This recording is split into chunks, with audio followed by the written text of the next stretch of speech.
Haiti's new president officially takes office. And in sport, Trinidad and Tobago Red Force score a win over Windward Islands Volcanoes as the regional Super 50 continues. I'm Ricardo Roberts and this is Caribbean in 10 for Tuesday, February 7. I'll be back with the details in just a moment. Grow your business or promote your event through the services offered by the Caribbean Media Corporation and CaribVision. Our distribution provides a platform on cable, terrestrial television, and websites. We cover carnivals and events from across the region. We can bring your event live and alive to the world. For music makers, program producers, businesses, we can expand your reach to in excess of 2 million households daily. Our other services include news updates to enhance your media products, studio space for program and development. We can facilitate the launch of new products and services and training. Contact us and we will help you unleash your creative ability, develop products and services, and provide the medium to watch them grow. Contact Loretta Skeet at cmccaribbean.com or call her 1-246-467-1044 or 1-246-253-3889. Call and book your carnival or event today.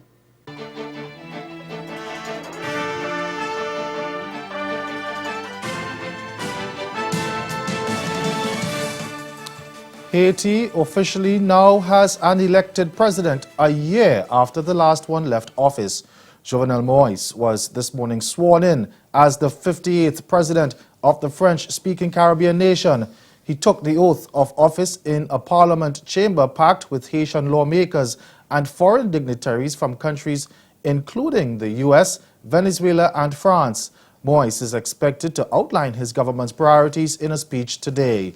Leadership of the country was handed over to the banana exporter from Jocelyn Prévost, who was chosen as interim president after Michel Martelly ended his term on February 10, 2016, without a successor in place.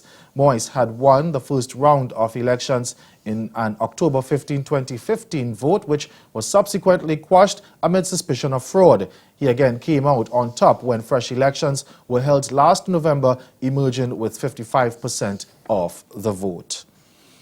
Police in Dominica say they will have no tolerance for violence as the opposition United Workers' Party stages a 4-hour demonstration and rally today aimed at forcing Prime Minister Roosevelt Skerrit and his cabinet out of office.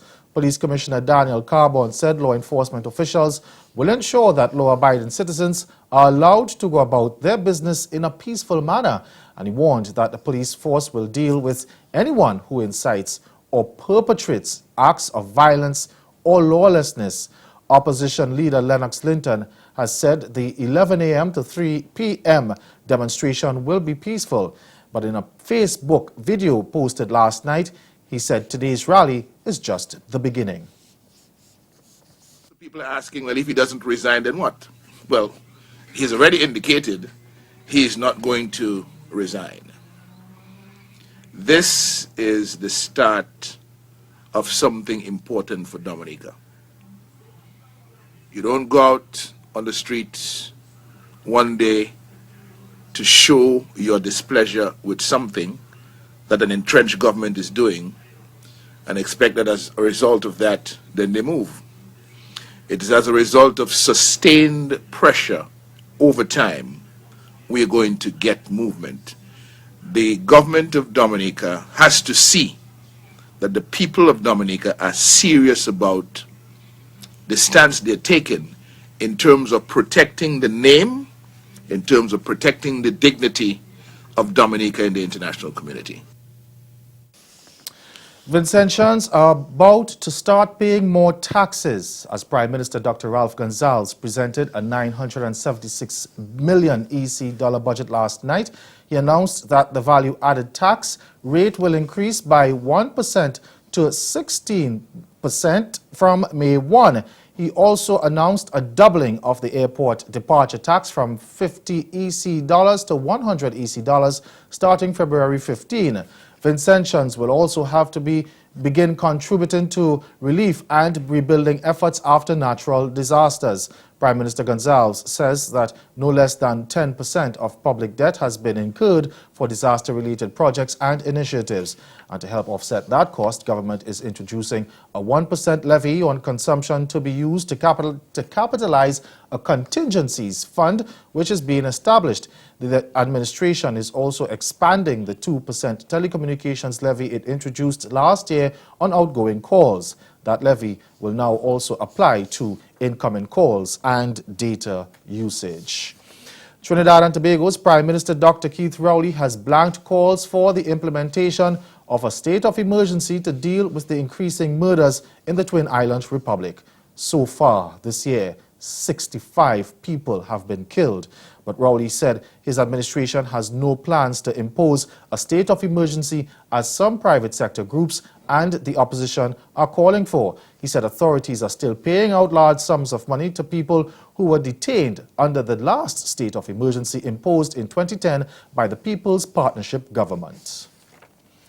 Stay with us. Your Midday Sport is next.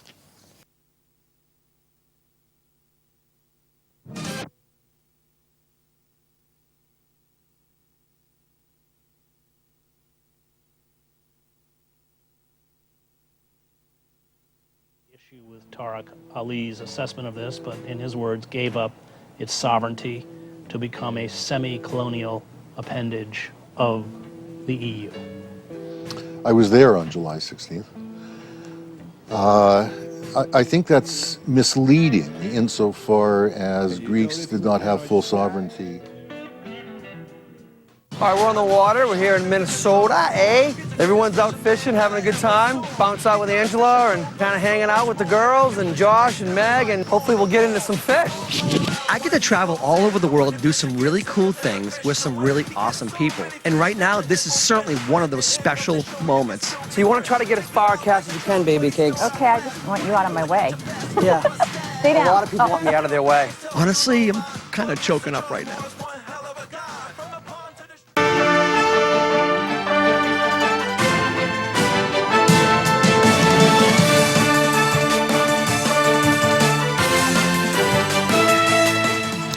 Welcome back. It's now time for sport. A man of the match career best 5-wicket haul from West Indies speedster Shannon Gabriel inspired the below par Trinidad and Tobago Red Force to a convincing 32-run victory over Windward Islands Volcanoes last night. Right armer Gabriel ripped the heart out of the Volcanoes' runs chase with a spell of 5 for 33 to send them crashing for a disappointing 182 in the 47th over in the pursuit of a modest 215 for victory at the Coolidge Cricket Ground. Sonal Ambrose was excellent in a career best, unbeaten 75 of 82 balls, but the rest of the batting faltered yet again as only Kavim Hodge with 27 and Captain Liam Sebastian 25 managed to make it past 20. Red Force had earlier turned in an ordinary batting effort of their own to be dismissed for 214 with 13 balls remaining in the innings. Opener Evan Lewis struck a typically flamboyant 75 of 69 balls, while Nicholas Alexis chipped in with 46. They were 2 of just 4 players in double figures as Red Force collapsed, losing their last 7 wickets for just 34 runs. Off spinner Shane Shillingford, left arm spinner Hodge and seamer Kesrick Williams finished with 3 wickets each. The victory carried Red Force to 17 points, 7 adrift of Group A leaders Leeward Islands Hurricanes, while Volcanoes remained 4th on 8 points with little hope of advancing to the next round. And that's Caribbean in 10. Join us again at 6:30 for Caribbean Newsline. Good afternoon.